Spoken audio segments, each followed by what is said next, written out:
Jeez. Yeah.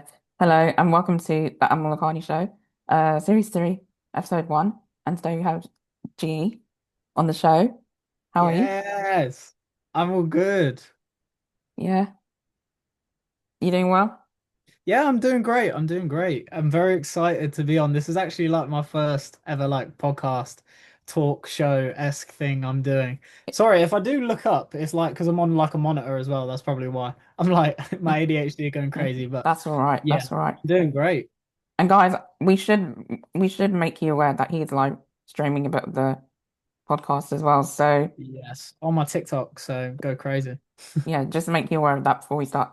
So I guess first question is, where did you grow up and how did you get into dance then? Oh, here we go. So before I even danced, I used to be a national swimmer. I grew up in a town called Northampton, still here to this day. Unique as hell. I love the place that I'm from. Um, and yeah, I mean, I was always interested in dance in the sense of my dance studies. So in secondary school, I went to Northampton School for Boys, and Northampton School for Boys were really good about like really drilling into do what you want and do what you enjoy. And that was dance for me. And we were very lucky to have probably the best secondary school dance teacher in the entire country at our secondary school, Alison Clinton. Come on now. Um, but yeah, did GCSE dance, did A-level dance, and yeah, I was doing extracurricular clubs on the side. And during these extracurricular clubs, we did like a yearly show. And at this yearly show, my mentor and best mate, Stephen Thompson, and Jamie Mitchell, one of my other mentors and teachers, came up to me after the show and was like, "Yo, you should come and dance every Sunday for our crew called Cartell Company, which was a expanded version of Cartel, um, which was a group slash crew." And yeah, little Geo, like little 16, 17-year-old Geo decided to go and dance at Cartel Company every Sunday. We then ended up, I was all swimming at the same time. So I was trying to juggle swimming and dance at the same time. And then we got to compete in Germany at IDO, International Dance Organization.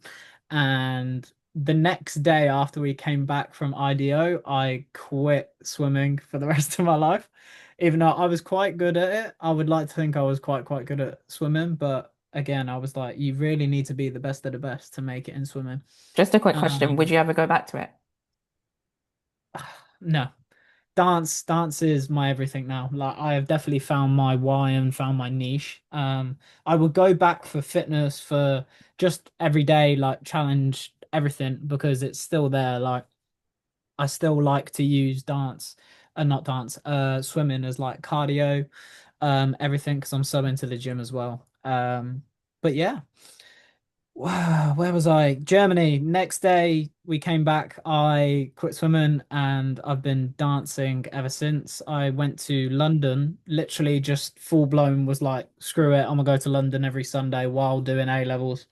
Went to Bass Dance Studios. I think still to this day, Bass Dance Studios' best era was the year that I went. I think it was 2018. That was incredible. We had like Ainsley Ricketts teach weekly, Tobias Elhammer, Will West had a weekly slot. It was crazy stuff. And then the year after I basically finished my A levels, I then auditioned for Addict Dance Academy, and I went to Addict Dance Academy for 3 years in Leicester. And then as soon as I graduated, I got to fortunately teach on the faculty for 2 years.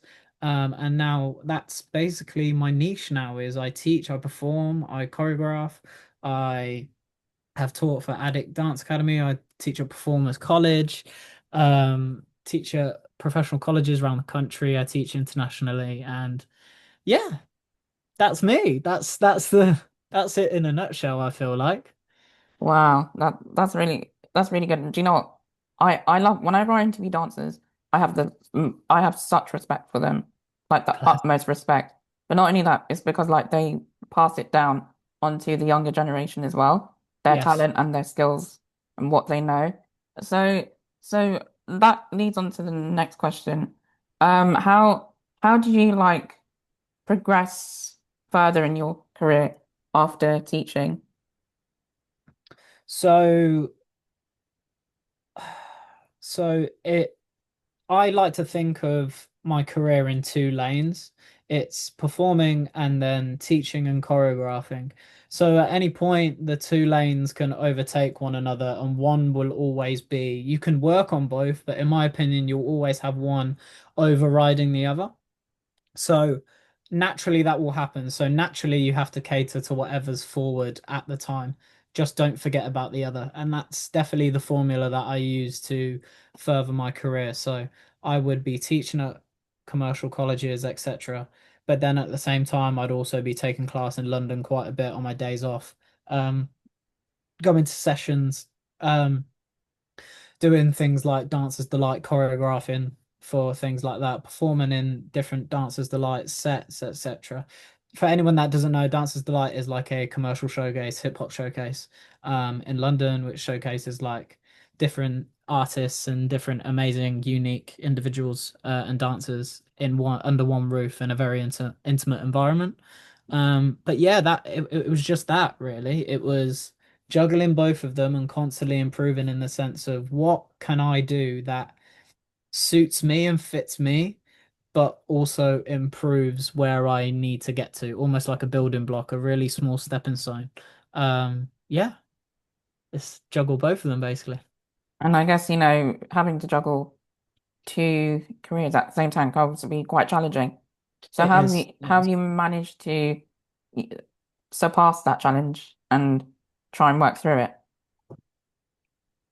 Definitely.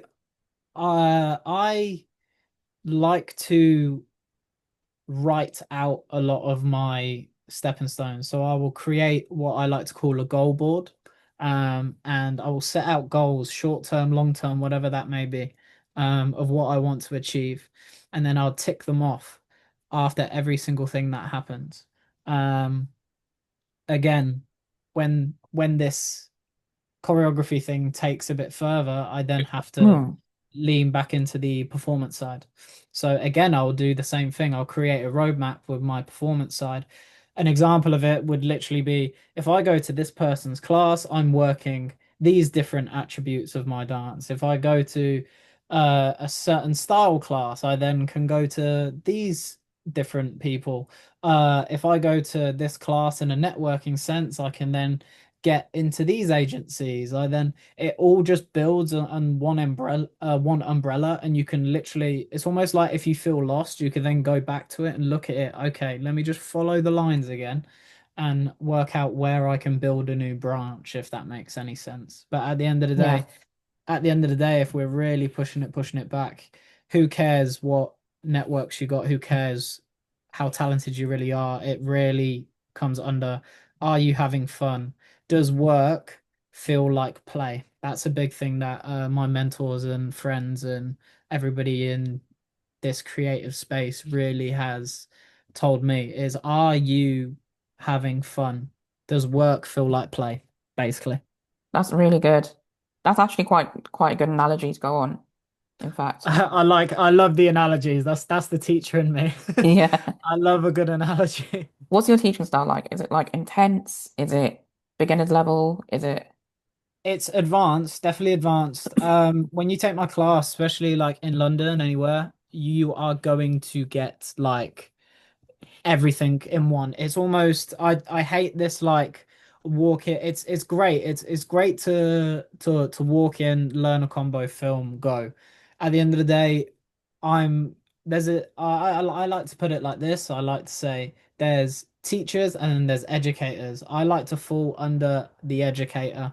I like to talk in my classes. Of course, don't over talk so you literally get nothing done. But I like to talk. I like to engrave understanding. I like to work on foundation of, again, I've been trained heavily in foundation. I've been trained in basically every style. So uh I really want to get into the nook and crannies of everything. I like to, again, an analogy I use for this is dancing's like almost eating out of a sandwich. Our bread is our routine. I can teach you a million counts of eight of a routine. However, I couldn't care about what bread we use.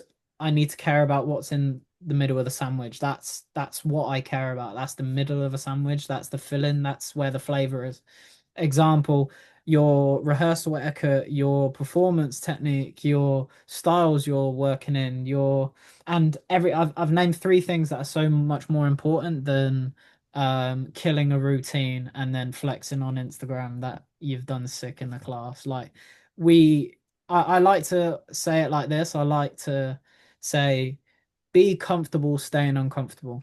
And that's definitely what is my training in a nutshell. It's be comfortable staying uncomfortable. It feels like an intensive in an open class format because obviously we only have a certain amount of time to work with the students that we're working with, whether that be in London or college or anywhere.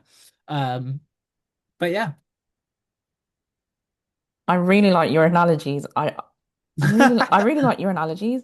It's such a great way to like visualize stuff, if that makes sense. Like, especially with like the learning type I am, I'm visual learner. Like, I have to see stuff, so I don't count one, two, three, four, five, six, seven, eight. I see it as a storyboard in my head. So I see it as I'm gonna smile and then I'm gonna get crank with it and then I'm gonna be sad here. I see it as like a storyboard, so I'm not stressing myself out going, okay, count one, I need to do this, count seven needs to look like this because my brain doesn't work like that. And that works with anything to do with like teaching as well. You need to find different ways of explaining stuff, and definitely my way is analogies, 1000%. Now, have you been in any exciting TV projects or have you been like Um, in any exciting stuff that we can see or I've done the Voice UK. I drummed as like a drummer. Know nothing about drums at all. Um, but yes, I did the judges demo for that. Judges do like a big performance, and yeah, I was one of the drumming team. Shout out Josh Baker, Jerry Reeve, and Lucas McFarlane, and the team for having me on for that one. That was super, super fun. Did that in, I think, 2024, so last year. I also did Better Man a couple of years ago, the Robbie Williams film that came out. Danced in this big street in London. Regent Uh, Street? yes, Regent Street. I Yeah, don't know London too well, so please that's don't okay. don't crucify me for that. That's okay. But yeah, we danced on Regent Street, and yeah, it was a big night shoot again. Jerry, Lucas, Josh, thank you for having me again. Yeah, what else have I done TV wise? I think that's about it for T. Oh, I've done BGT with Cartell Company. That's another one. So you did that as Uh, well? yeah. I feel like every dancer has to go through their BGT phase. You got to do it at least Yes. once. You have to. Yeah. So how was going on that actually, now that you've said that, how was that experience for you? Yeah, BGT was it was it's edited very, very smartly. That's what I always tell people. I go, the editing is crazy on Britain's Got Talent. Um, you think so instead of sometimes you are sitting around at the back of interviews. So it's an all day thing. So you can sit at the back of interviews, you're then being filmed like chatting to your team, you're then being filmed on the side with Ant and Deck for a bit, and then you go on, you do your performance, talk to the judges, etc. You get your result and you come off, and then you're filming backstage again. So it's very like smartly edited is the way I put it. It was super super fun though. It was very surreal to again, I was only young. I was 18 at the time when I did it. So it was very surreal for little boy Geo doing a TV show like BGT. But yeah, again, thank you Stephen and Jamie for that experience. Kicked it all off for me for What year was realizing. it? I want to say 2019. 2019. Yeah. Okay, guys, I recommend YouTubing that just to be on the safe side. I don't think it got shown. It Oh, didn't it get shown, but didn't. we were no, it didn't get shown, but we were in like the BTS stuff, so you could see us in the BTS stuff, but I don't think you'll be able to see us. But unfortunately, it didn't get shown. But Oh, yeah, wow. it was super fun though. Would you recommend it to like other dancers who are looking to Yes, get 100%. into like Any, that big I industry? always say this, no matter what someone says about a certain opportunity or anything, if it aligns with you, go for it. If it aligns with your heart and what you like to do, just go for it. What's the bad thing that can happen? Like sometimes people like say, "Oh, don't do this certain thing because you'll get a bad light from it." But like if it aligns with you and you want to do it for, again, just for that experience, if you don't feel like you have a lot of experience in that sector, just go for it. Go for it. It's all about building experiences. Life is memories and experiences. I It's agree. not it's not networking and blah de blah industry stuff that I just Hmm. hate talking about. Like that's what it is experiences. The more you think about dance being, I want to experience all of this stuff and experience and create memories with my friends, that's when you'll start going, oh my God, I'm actually getting these cool opportunities and I'm not actually deep in it too much to the point where I'm like, okay, do I need to get everyone's Instagrams on these jobs, etc. If that makes sense. But Yeah. yeah, So basically, naturally flowing. just connect with a right wide variety of people and have fun with it. Yes. And just quickly, you were in a recent film, am I right?